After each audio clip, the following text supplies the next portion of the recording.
नमस्कार। ये मेरा परिवार है। मेरा ये छोटा बेटा है। मेरा बर्थडे और मेरे मिस्टर का बर्थडे एक ही दिन आता है, 25 जून को। ये मेरा बड़ा बेटा है गुलाबी शर्ट में, और जो बेटी दिख रही वो मेरे भाई की बेटी है, जिसे मैंने पढ़ाई के लिए कुछ दिन रखा था अपने पास। अब ये तीनों बच्चे इंजीनियरिंग पढ़ाई कर चुके हैं और जॉब में हैं। ये मेरी मौसी ने कुछ मिठाइयाँ, नमकीन वगैरह भेजा था पैक करके, उस दिन बताना रह गया था। बहुत अच्छी चीज़ें, कचौड़ा, मिक्स नमकीन में वो है क्या बोलते हैं, खारा, मीठा शंकरपारा, ये सब्जी मिक्स वाले वेजिटेबल मैंने बनाई थी। रोटी बनाने की तैयारी करी हुई, आटा बिका हुआ है। इस तरह मेरा परिवार। और ये चटनी ककड़ी की, हल्का सा फ़ौरन डाल के दही का और ककड़ी घिस के मैंने बनाई है चटनी। अच्छी रहती है गर्मी में। उसके बाद मैं मंदिर गई थी, उसको दिखाना है मुझे आज। काली माँ के बारे में मैं आज कुछ बताना चाहती हूँ। काली एक पूर्ण देवी है, जिनमें असुर की देवी के रूप में माना जाता है। विभिन्न अलौकिक प्राणी जिनके पास हमेशा क्षमता नहीं होती, उनके जुनून को नियंत्रण में रखे एक महिला के रूप में सृजन की शक्ति उसके साथ रहती है, और एक महिला के रूप में भी प्रकृति की विशाल शक्ति भी कहती हैं। काली माँ 3000 साल पुरानी नारीवादी आइकॉन है, जिसकी आज हमें ज़रूरत है। जंगली नग्न, उसकी जीभ बाहर चिपकी हुई है, बल्कि एक असहज जंगली छवि, फटने वाली सरासर शक्ति। यह सबसे भव्य आभूषण पहनती है, अलंकृत कंगन और हार, और कुछ अद्भुत हाथी के आकार के झुमके। वहाँ खून है, वह अस्थिर पदार्थ जिसके साथ महिलाएं घनिष्ठ रूप से परिचित है। हर जगह और उसके आसपास वह एक राक्षस के कटे हुए सिर से टपकता है, जिसे वह अपनी बाहों में से एक के साथ रखती है। यह उसके नीचे की थाली में इकट्ठा हो जाता है। यह उसकी जीभ पर है, कटे हुए सिरों के हार पर, और फटी हुई भुजाओं की स्कर्ट पर, जो अकेले उसकी नग्नता को ढकती है। यह उसके पैरों पर एक फूल पर है। सिर कटा हुआ राक्षस भी है। उसके बगल में उसका पति शिव, संहारक सांप, और सभी।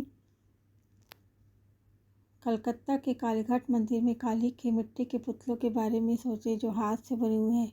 कुछ एक व्यक्ति से बहुत बड़े हैं, अन्य लघु, जीभ बाहर और हाथ बाहर नाच रहे हैं। क्या आप एक उग्र संरचना को चित्रित कर सकते हैं?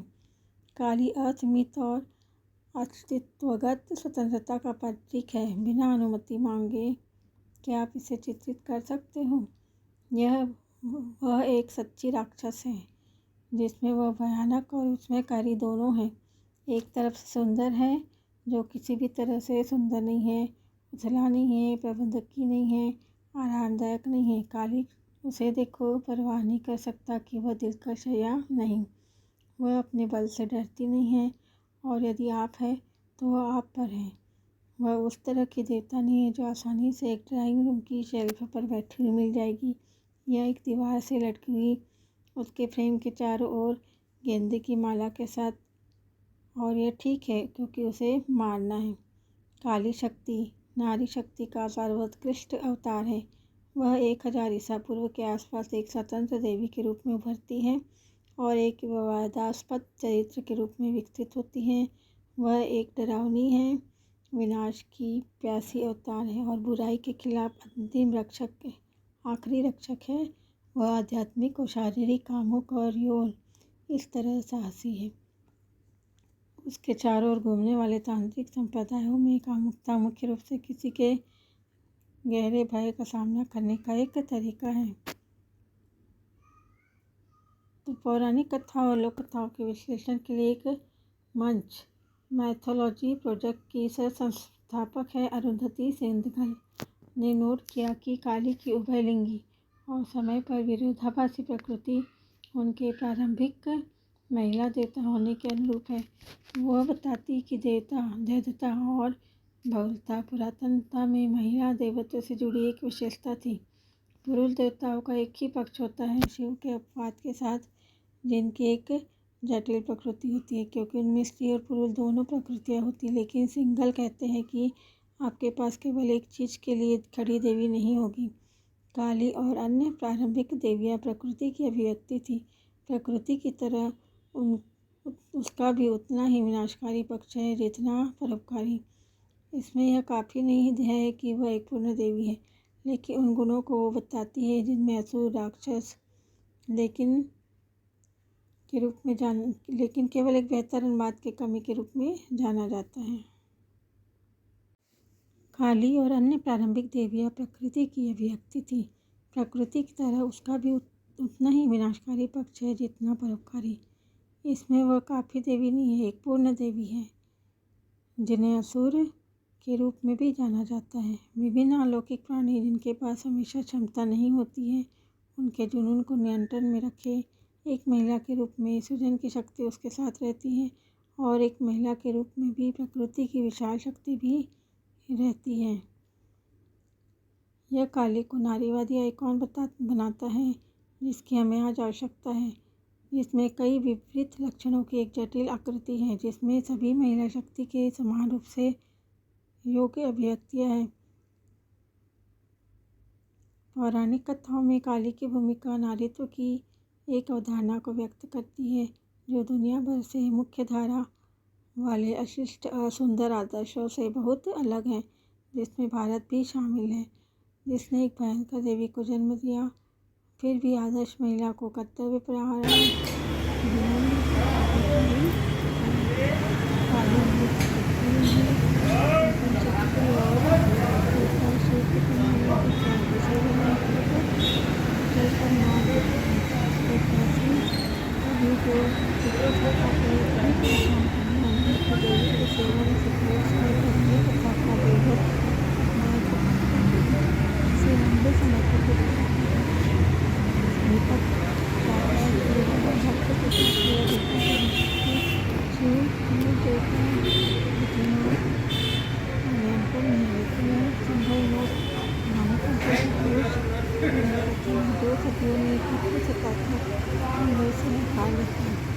इसके बारे में सोचना एक और तरीका है, जिसमें देवी शिव को हासिल होने की कोशिश नहीं करी है, वह नृत्य कर रही है, राक्षस के खिलाफ अपनी जीत का जश्न मना रही है और बह गई है।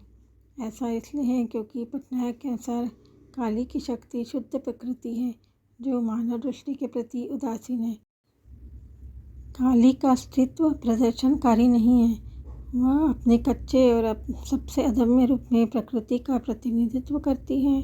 वह शक्ति और शक्ति की पराकाष्ठा है। वह समर्पित हुए बिना प्रेम कर रही है। वह परम माता है, सभी शक्तियों की जननी, माँ की भूमिका में कम हुए बिना।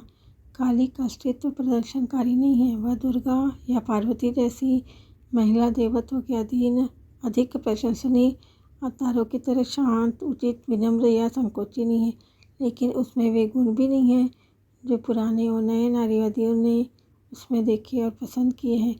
वह क्रोधित नहीं है, हालांकि वह रोष की तरह है, क्योंकि प्रकृति क्रोध को नहीं जानती। वह जंगली भी नहीं है, हालांकि उसकी उपस्थिति संस्कृति के बाधाओं को खारिज करती है। वह बस एक जंगल ही है। काली को एक आइकॉन के रूप में चुनना आक्रामक, जंगली, बदसूरत या निर्दयी होने के अधिकार को पुनः प्राप्त नहीं कर रहा है। यह गले लगा रहा है कि अंतिम लक्ष्य जिसके लिए महिलाएं युद्ध में बनी रहती हैं, बस होना है। काली की तरह मनुष्य की दृष्टि चाहे जो कुछ भी उसमें देखना चाहे। माँ काली कितनी शक्तिशाली है, देख सकते हैं। काली शक्ति नारी शक्ति का सर्वोत्कृष्ट उदाहरण है और वो सबसे उत्कृष्ट अवतार है। वह 1000 ईसा पूर्व के आसपास एक स्वतंत्र देवी के रूप में उभरती है और एक विवादास्पद चरित्र के रूप में विकसित होती है। वह एक डरावनी, विनाश की प्यासी अवतार और बुराई के खिलाफ अंतिम रक्षक है।